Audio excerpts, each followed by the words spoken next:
ছুটির আমেজ আর উৎসবের রঙে জমে উঠেছে ৩০তম ঢাকা আন্তর্জাতিক বাণিজ্য মেলা। মেলার মাঝামাঝি সময়ে প্রতিটি প্যাভিলিয়নে বাড়ছে ক্রেতা ও দর্শনার্থীদের ভিড়। দেশি পণ্যের আভিজাত্য আর বিদেশি পণ্যের বৈচিত্র্য সব মিলিয়ে পূর্বাচলের মেলা প্রাঙ্গণ এখন যেন এক আনন্দনগরী। মৌন সকাল ছাপিয়ে মধ্য দুপুরের কোলাহলেই যেন প্রাণের স্পন্দন ফিরে পায় বাণিজ্য মেলা। নানান রঙের আভা আর নিয়ন আলোর ঝলকানিতে উৎসবের এক অনন্য ক্যানভাস এখন পূর্বাচলের এই আঙিনা। ১৪তম দিনে এসে ৩০তম ঢাকা আন্তর্জাতিক বাণিজ্য মেলা রূপ নিয়েছে জনসমুদ্রে। বেলা বাড়ার সঙ্গে সঙ্গেই দর্শকদের বাঁধ ভাঙা জোয়ারে মুখর হয়ে ওঠে প্রতিটি প্যাভিলিয়ন। আসবাব হোক বা পোশাক, প্যাভিলিয়নগুলোতে এখন দেশি পণ্যের চাহিদা বেশ। উন্নত মান আর হাতের নাগালে দাম হওয়ায় দেশি ব্র্যান্ডের স্টলগুলোতে ক্রেতাদের ভিড়।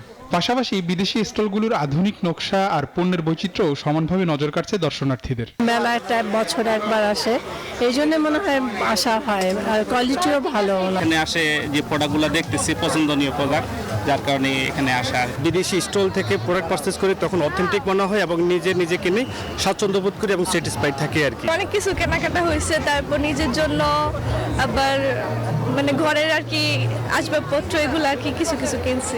মেলার মাঝামাঝি সময়ে বেচাকেনা এখন ঊর্ধ্বমুখী। অলস সময় কাটিয়ে বিক্রেতারা এখন ব্যস্ত ক্রেতা সামলাতে। এই ভিড় হাসি ফুটিয়েছে ব্যবসায়ীদের মুখে। মানুষের উপস্থিতি ভালো, ক্রেতার উপস্থিতি খুব ভালো। আলহামদুলিল্লাহ মোটামুটি একটু চাহিদা আছে কাস্টমারের, শুরুর দিকে একটু কম ছিল। मुझे अच्छा लगा, people very nice, good people है यहाँ के। With new products and this year also we are very happy, we are very excited about the customer. একপাশে শিশুদের আনন্দ উচ্ছ্বাস, অন্য পাশে মুখরোচক খাবারের ঘ্রাণে মাতোয়ারা দর্শনার্থীরা। কেনাকাটার ফাঁকে আড্ডা আর বিনোদনে মেলা প্রাঙ্গণ এখন যেন এক চিলতে আনন্দনগরী। আর কখনো আসা হয় নাই, আমি বিদেশের বাইরে ছিলাম, যার জন্য আজকে আমার ফ্যামিলি নিয়ে ছেলে মেয়ে সবাইকে নিয়ে ঘুরতে আসলাম। খুবই সুন্দর।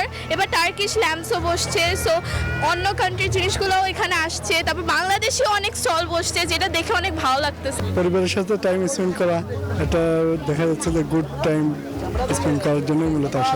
পণ্যের বৈচিত্র্য আর মানুষের উপস্থিতি বাণিজ্য মেলা এখন পরিণত হয়েছে গণ উৎসবে। আর এই আমেজ বজায় থাকবে শেষ দিন পর্যন্ত, প্রত্যাশা সংশ্লিষ্টদের।